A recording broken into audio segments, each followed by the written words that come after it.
Good morning everyone, কেমন আছো সবাই? জীবন কথা নতুন একটি ব্লগে তোমাদের সুস্বাগতম। সবার আগে বলি হ্যাপি নিউ ইয়ার 2025। সবাই খুব খুব ভালো থেকো, সুস্থ থেকো। বড়দের আমার প্রণাম, ছোটদের অনেক অনেক ভালোবাসা। আজকে সারাদিনে কি করব না করব তোমাদের সাথে আবার স্টেপে স্টেপে শেয়ার করব। আপাতত এটুকুই। চলো ঘরের কাজ মিটিয়ে নিই, আবার আসছি পরে। কোথায় যাই না যাই তোমাদের সাথে তো অবশ্যই পরে শেয়ার করা হবে, ঠিক আছে? চলো নাও, টাটা। চলে এসেছি রান্নাঘরে রান্না করতে। দেখো কি রান্না বসিয়ে দিয়েছি। এখানে ফুটছে হচ্ছে সবজি ঝোল, যেটা মাছ দিয়ে হবে, মাছ ভেজে রেখে দিয়েছি। এটা সবজি ঝোল হচ্ছে। আর রাতের জন্য হবে বিরিয়ানি, তো তার জন্য মাংস ম্যারিনেট করে নেবো। মাংস বের করে নিয়েছি, ফ্রিজে থাকলে বরফ মতো হয়ে থাকে, তো নিয়ে বের করে নিয়েছি। এবার করব হচ্ছে, মাংস ধুয়ে নিয়েছি, এবার ম্যারিনেট করে নেবো।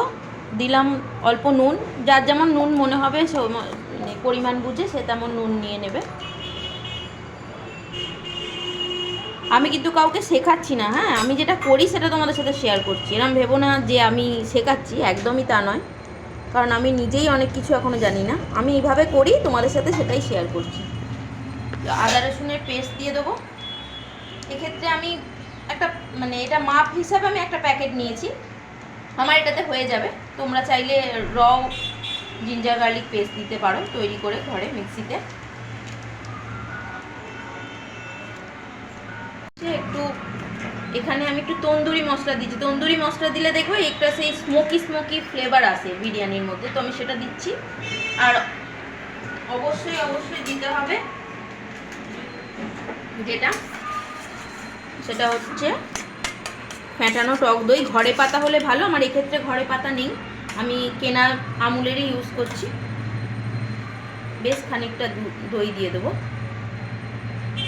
ব্যাস।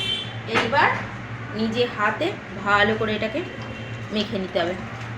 মেখে নিয়ে আমি আপাতত রেখে দেবো, কারণ এবেলাতে আমাদের হবে না বিরিয়ানি, ওবেলা হবে, তো তার জন্যই একটু বেশিক্ষণ ম্যারিনেট করার জন্যই এখন থেকে করে রাখলাম। কারণ লেগ পিস টেগ পিস আছে, তো তার মধ্যে মাংসর মধ্যে রস নুন ঢোকাটাও খুব দরকার।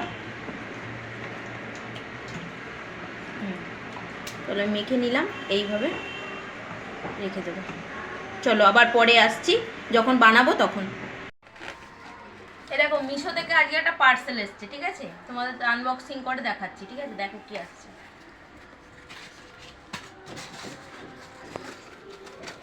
এটা আমার আগেই ছিল একটা অন্যরকম কর্পূরদানি, অর্ডার করেছি, তোমাদের বলেই দিলাম। তো এটা একটু অন্যরকম দেখতে। এটাতে কি বলতে এসেন্সিয়াল অয়েলও দেওয়া যাবে। বুম বুম একটু চুপ করো, দেখতে পাচ্ছ?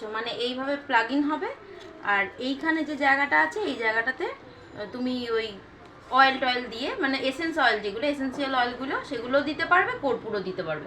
এইভাবে প্লাগ ইন করে জ্বালিয়ে দাও। 1 সেকেন্ড দেখিয়ে দিই, 1 মিনিট।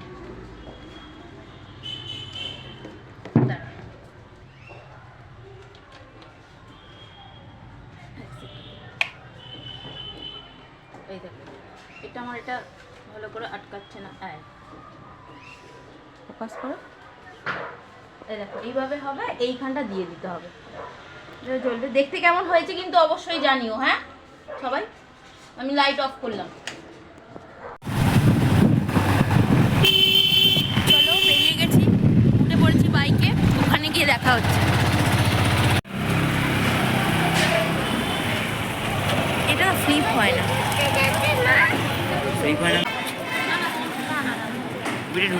বলো দেখি, আন্দাজ করো তো কোন সিনেমাটা দেখতে এসেছি, সন্তান না খাদান?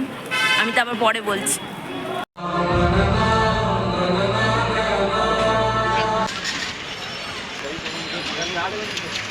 ও ক্যামেরা ভিডিও বলতে চাইছো, ক্লিপ বলতে? ক্লিপ। বেরিয়ে পড়লাম সিনেমা দেখে, সিনেমা দেখা কমপ্লিট। এবার একটু চা খেয়ে নেব, তারপর আবার দেখি কোথায় যাওয়া যায়। কি খাচ্ছ দেখিয়ে দাও। চা আর প্রজাপতি বিস্কুট খাওয়া হচ্ছে। যাবো, হ্যাঁ বলছি। Good evening. চা খেয়ে নেওয়া হচ্ছে, গরম গরম চা আর প্রজাপতি বিস্কুট। একটু মুখ থেকে ছড়া, মুখটা হামলার মতন লাগছে। ঠিক আছে চলো আবার পরে দেখা হচ্ছে। ফিরে গেছি বাড়ি, এবার হয়ে যাব ফ্রেশ। দেখো হেলমেট ফেলমেট পরলে না চুলে বড্ড কেমন চিপটে মতন যায় না। তো চলো ঠিক আছে, ফ্রেশ হয়নি, পরে আসছি, আবার দেখা হবে।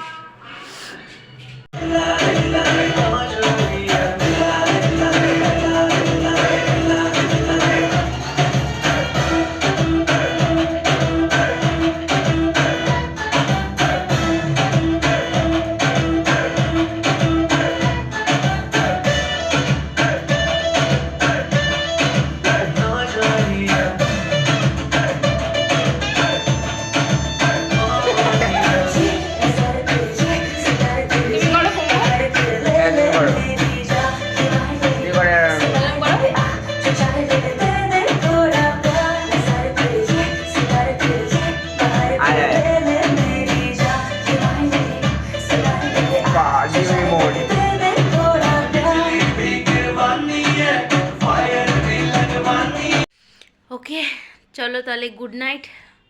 খুব ভালো কাটলো দিনটা, খুব আনন্দ হলো। ঘরোয়া খাওয়া দাওয়াই করেছি, বেরিয়েছিলাম একটু, ব্লগে তো দেখলেই। ঠিক আছে চলো আজকে মতো শুয়ে পড়ি। আর অন্যান্য মাঝামাঝি কোনো শ্যুট করতে পারিনি, ফিরে এসে রান্নায় ব্যস্ত হয়ে গেছিলাম, সেই জন্য আর ওই সব তোলা হয়নি। ঠিক আছে সবাই ভালো থেকো, সুস্থ থেকো। আমার ব্লগ আজ এতটুকুই, খুব ছোট ব্লগ, খুবই ছোট, কিন্তু আজ এতটুকুই দিতে পারলাম। ঠিক আছে ওকে চলো টাটা, গুড নাইট, খুব ভালো থেকো।